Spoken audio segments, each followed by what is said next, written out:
La dysfonction érectile est un sujet délicat, tabou même au sein de certaines communautés. Difficile pour les personnes atteintes de demander conseil ou encore de consulter les spécialistes, ce qui rend donc la prise en charge compliquée. Docteur Mekeme, c'est quoi la dysfonction érectile? Déjà, merci pour la question. Bonsoir aux téléspectateurs.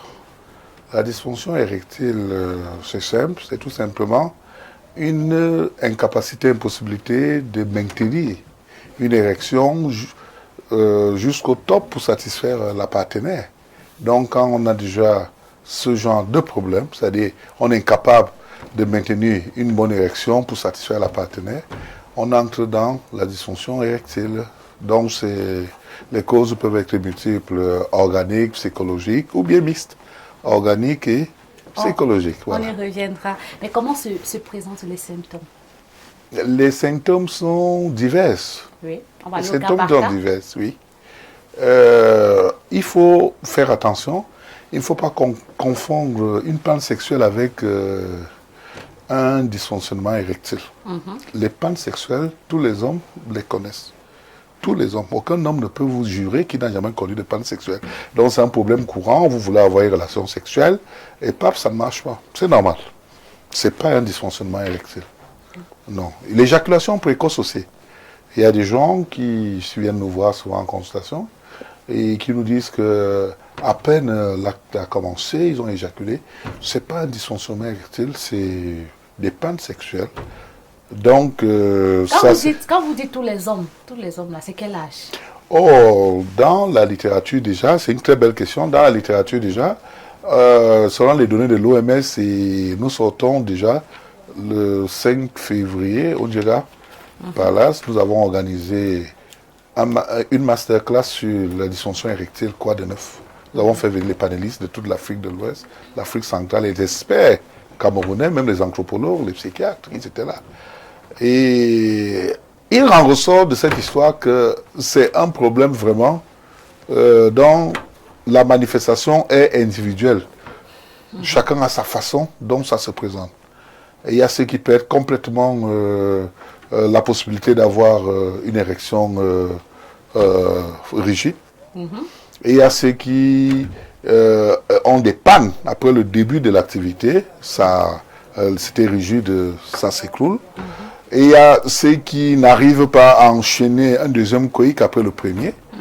Et donc voilà, vraiment, ça se présente individuellement. Et c'est aussi, nous avons évoqué un panel pendant notre masterclass, c'était les non-dits du dysfonctionnement érectile. Parce que vous recevez un patient qui arrive, il ne vous dira pas que j'ai des problèmes d'érection. Nous avons le professeur Avakou du Bénin, le doyen de la faculté de médecine, qui nous a dit que là-bas, le patient arrive et vous dit le coupe-au-coupe ne marche plus. Oh, voilà un jeune médecin qui reçoit un patient qui lui dit le coupe-au-coupe ne marche plus. C'est pour ça que vous avez dû me voir, oui, le coupe-au-coupe. Il faut que le médecin comprenne ce que veut dire le coupe-au-coupe. Nous avons eu le professeur Noël Koulibaly de Côte d'Ivoire qui nous dit, le patient arrive, il vous dit, bonjour docteur, alors vous êtes là pourquoi? Le petit frère me manque de respect. Le petit frère me manque de respect.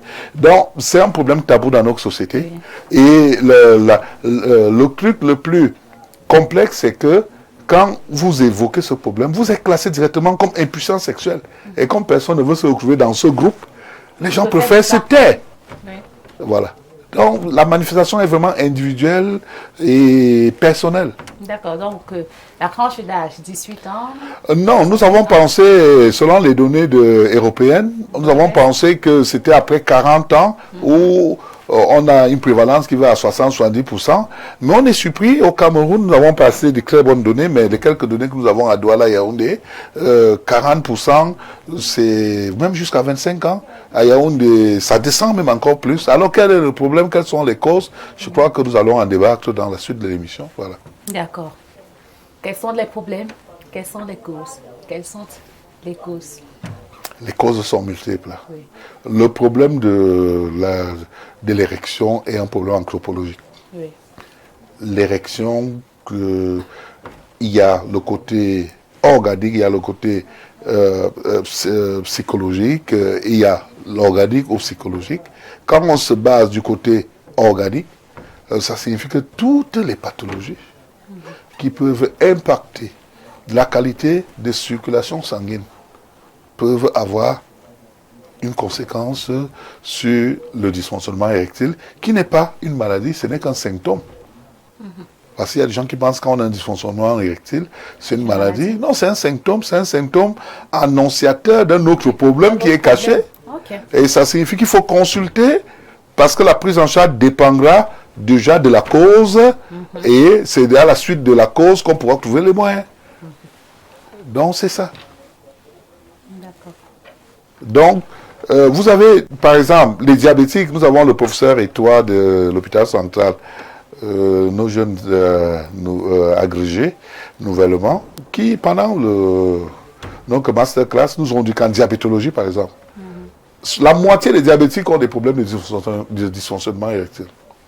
Vous avez le professeur QAT de l'hôpital central qui nous dit que quand vous avez un patient qui vient vous voir pour un problème de dysfonctionnement érectile, c'est annonciateur d'un problème coronaire, cardiaque qui s'annonce. Donc c'est pour dire que le malade se plaint d'une incapacité d'avoir une érection rigide, lui pense à l'érection, alors qu'il est en train de développer un problème cardiaque qui peut finir par un infarctus du myocarde, un AVC.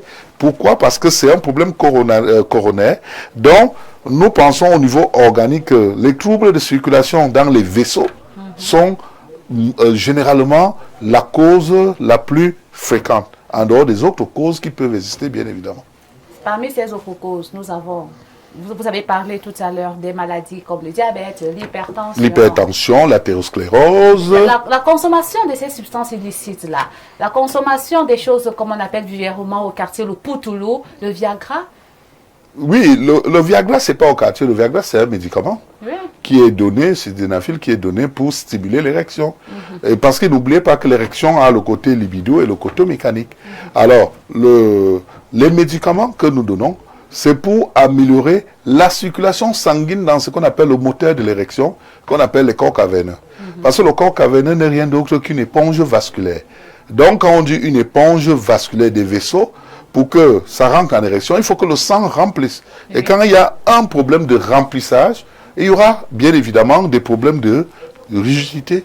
Donc voilà. Alors, si vous avez déjà des problèmes, maladies cardiovasculaires, les prédispositions, l'obésité, la sédentarité, qui ont apporté les dépôts de lipides au niveau des veines, le sang ne va plus bien remplir.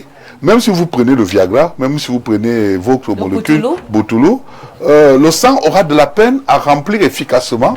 Et c'est cela un échec. Il va prendre et il va vous dire, j'ai pris du Viagra, ça ne marche pas. J'ai pris du Botoulou, ça ne marche pas. Donc c'est ça. Donc il faut diagnostiquer la cause, soigner la cause et en soignant la cause qu'on améliore les performances. Ok. Donc, parmi les causes de ce groupe, nous avons des maladies telles que le diabète, l'hypertension, nous avons la consommation de Viagra, de Poutoulou. Oui. Nous avons également le stress. Oui. Okay. Et nous avons même la société, l'environnement. L'environnement. Vous avez un monsieur qui est père de famille de 3 enfants et qui a un salaire indécent et qui n'arrive pas à subvenir aux besoins de sa famille. Alors, quel est le rendement que vous attendez de lui? Et il faut faire attention. La performance sexuelle est individuelle. Et il faut faire aussi attention parce que pour avoir une bonne performance sexuelle, il faut une préparation. La préparation est psychologique. Et c'est ce qu'on appelle le plus souvent les prémices. Et si vous ne préparez pas, un exemple que le professeur, le psychiatre nous a donné, vous rencontrez une amie que vous avez connue il y a 5 ans et vous ne l'avez plus vue, vous avez perdu de vue. Vous la rencontrez par exemple en Chilo, comment ça va bien, mais il faut qu'on se voit là dans 30 minutes. Vous l'amenez quelque part, vous allez échouer, ça n'a pas marché. Pourquoi? Parce qu'il n'y a pas une préparation psychologique. Il faut préparer la femme à tenir, à avoir un rapport sexuel, accompagner, découvrir. Ce n'est pas la durée qui compte, c'est la façon de faire. C'est la façon de faire. Donc, il faut accompagner, il faut préparer la femme à avoir un rapport sexuel. Comment préparer alors cette femme? Oui, il faut connaître les habitudes. Le rapport sexuel, c'est un problème de couple. C'est un problème de couple. Maintenant, pour ceux qui vont chez les femmes, je vais dire, ces vendeuses de sexe, est-ce qu'il y a une préparation, docteur? Oui, bien sûr. Quand vous regardez les films pornographiques, Oui. ça ne commence jamais d'un coup avec tout ce qui suit. C'est d'abord une préparation, il y a les prémices, il y a tout, et il y a même des causeries. Et je peux vous garantir que avant d'aller même dans le petit coin retiré, on a pris un verre ensemble, on a échangé, on a ri aux éclats, on a blagué, on a et ainsi de suite. Donc vous êtes en train de nous dire que faire l'amour, c'est comme consommer du bon vin. Ça veut dire qu'on prend son temps. Voilà, c'est ça justement. Faire l'amour, c'est comme consommer du bon thym, on le déguste. Oui, d'accord. Et ce trouble de l'érection, quels sont les chiffres, docteur? Les chiffres sont mal connus chez nous. On a des chiffres, par exemple, à la suite de notre masterclass. On a, par exemple, au Sénégal, ils sont à 23% pour la tranche d'âge de 40 ans en montant. En Côte d'Ivoire, ils sont à 40% pour la même tranche d'âge.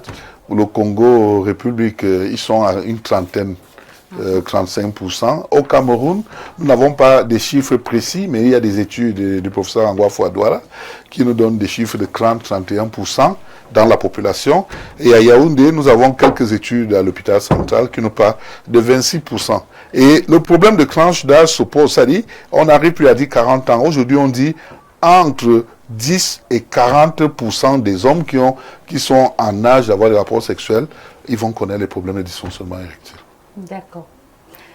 Je vous permets de souffler. Merci beaucoup. Je me tourne vers vous, Didier Demassoso.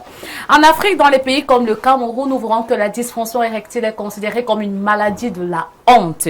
Alors, dites-nous quelles sont les principales causes psychologiques d'une faiblesse sexuelle? C'est une très bonne question. Il faut d'abord comprendre que la perspective de la psychologie est complémentaire à celle d'autres sciences, mais différente aussi parce qu'elle permet de comprendre le sujet en profondeur. Nous allons nous intéresser non seulement aux aspects conscients, c'est-à-dire le comportement sexuel en lui-même, Oui. qui implique les préliminaires, l'acte sexuel en lui-même et l'orgasme, mais nous allons aussi évoquer les aspects psychiques, c'est-à-dire les aspects inconscients. Et quand on parle de l'inconscient, il y a des aspects fondamentaux qu'il faut évoquer. En premier principe, c'est le phallus. Le phallus, c'est un aspect symbolique.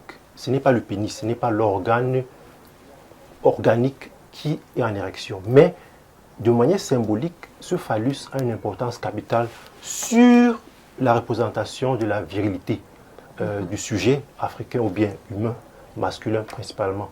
Donc du coup, si le sujet ne se sent pas viril, en fait, c'est parce que le sujet ne peut pas avoir une érection qui ne se sent pas viril. Le sujet est masculin, c'est parce qu'il est incapable d'avoir une érection qui ne se sent pas homme. Donc du coup, c'est un problème psychique. C'est un problème psychique qu'il faut souligner dans cette perspective. Donc la représentation du phallus qui est symbolique est affectée. Et du coup, le sujet n'arrive plus à se comporter comme un homme. Il se sent déjà diminué. Et c'est pour cela que les recherches montrent que 40% des dysfonctionnements érectiles sont dus à des problèmes psychologiques. Et quand on voit ces statistiques, c'est énorme.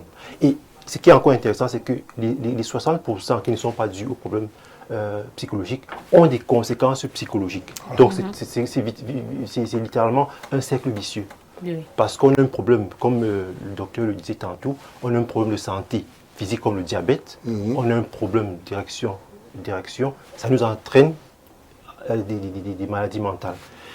Là, pour entrer dans le vif du sujet, les maladies mentales comme la dépression, l'anxiété, sont des problématiques qui peuvent faire en sorte qu'une personne peut avoir des troubles érectiles.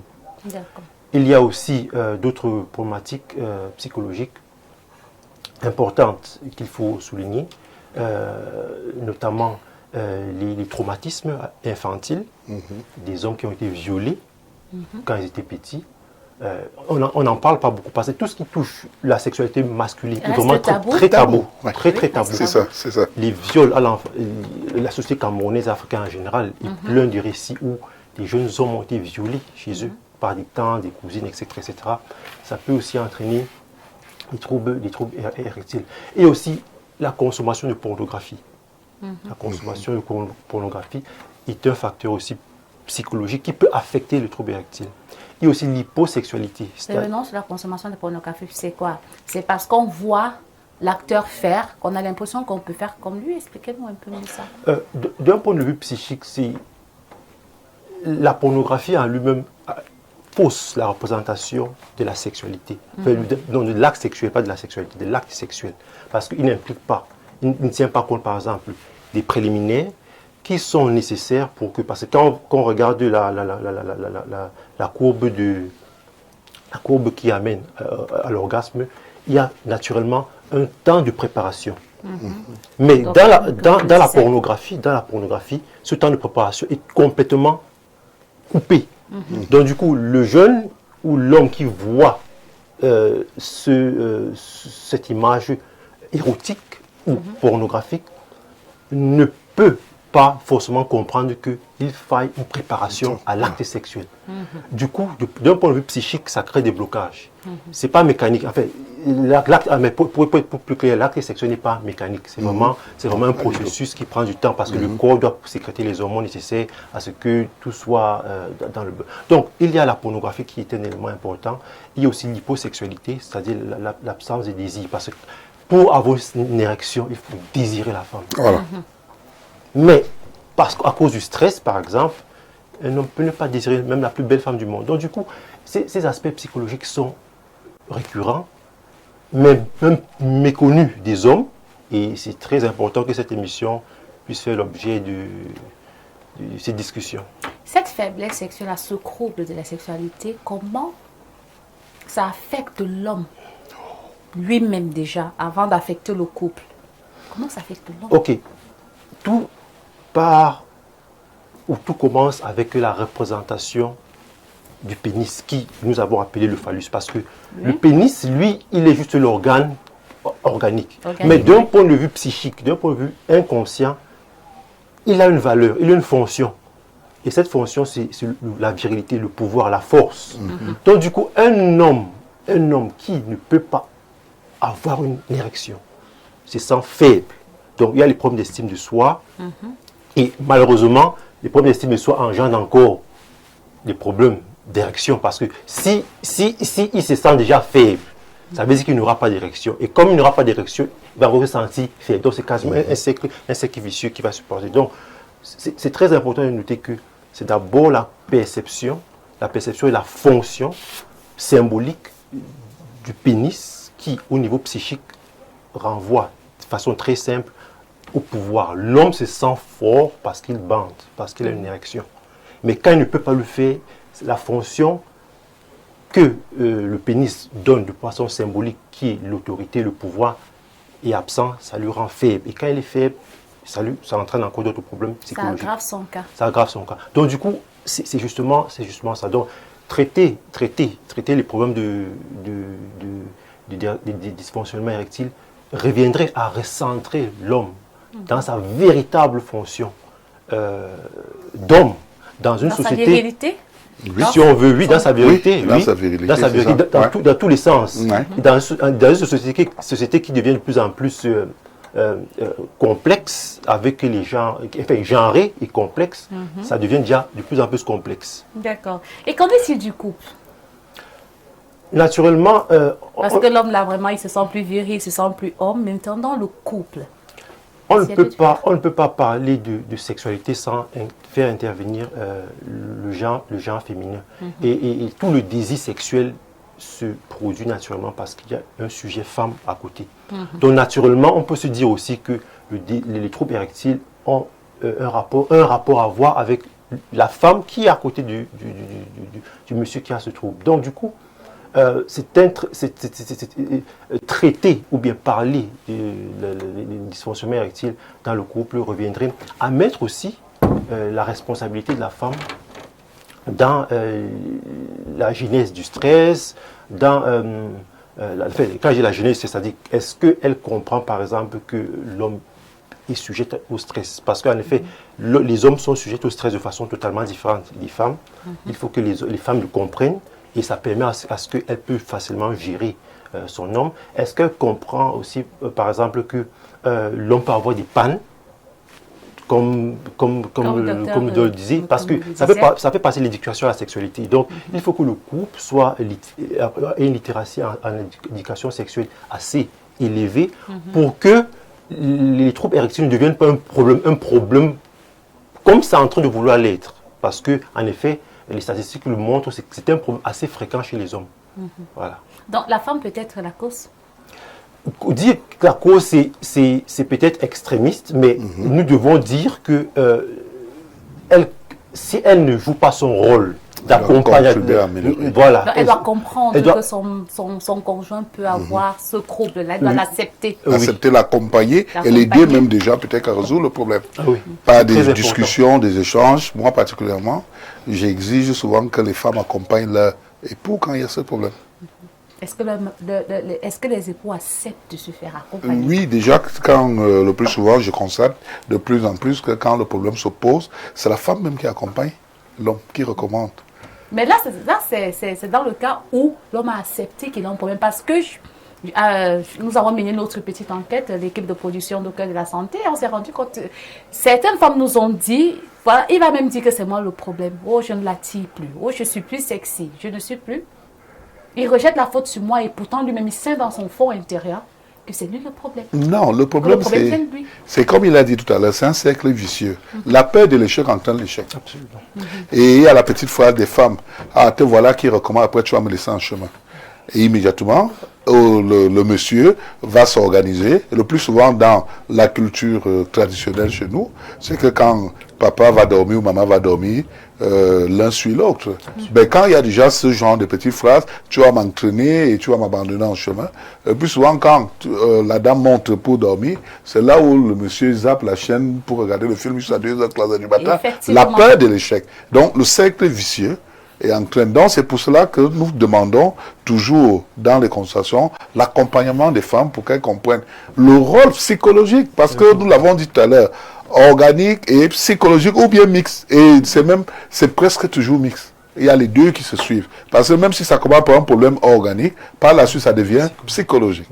Donc c'est vraiment un problème tabou qu'il faut résoudre. Donc comme je le disais tout à l'heure avant d'entrer ici, vous avez des situations où le professeur Tonnet, le psychiatre qui nous disait cela lors de la masterclass, la femme représente la sexualité, la maman. Et la maman, c'est l'interdit. Oui. C'est aujourd'hui que les enfants entrent même dans les chambres des parents. Avant, dans nos générations, c'était interdit d'entrer dans la chambre des parents. Parce qu'on avait peur de se retrouver devant une situation inconfortable. Et vous avez un jeune de 20 ans, 21 ans, qui entre dans sa sexualité et qui rencontre sa copine, les préliminaires et tout ce qu'on a dit là peut-être qu'il essaye, et pam, la femme est devant lui avec sa nudité, il est choqué.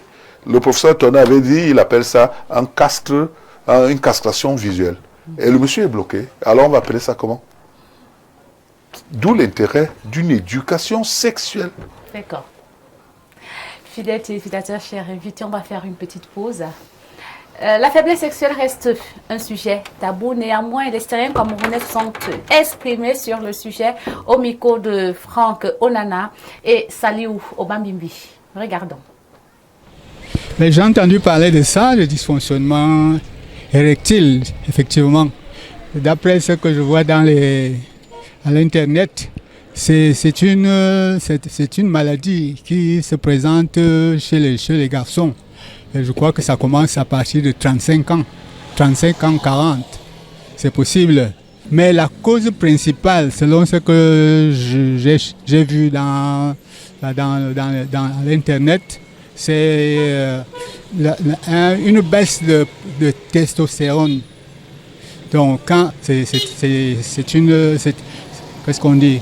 C'est une hormone masculine qui donne les caractéristiques masculines aux garçons. Donc quand il y a une baisse de testostérone, c'est à ce moment-là que ce phénomène se présente. Comme j'ai dit, il y a aussi des causes psychologiques. Vous venez de vous engueuler avec votre copine. Comment voulez-vous que ça ça ne peut pas aller.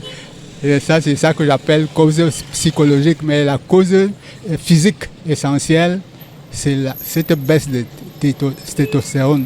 Mes cousins en ont parlé, mes amis, ils sont même jeunes, mais je croyais que c'est quelque chose qui arrivait uniquement aux vieux. Mais ce n'est pas ça, ça arrive à tout le monde. Dysfonctionnement érectile, oui, j'en ai déjà entendu parler. Et je pense que c'est une maladie que l'être humain, la majorité, l'homme, peut avoir. C'est une maladie qui est généralement qu'on trouve que beaucoup d'hommes en souffrent actuellement.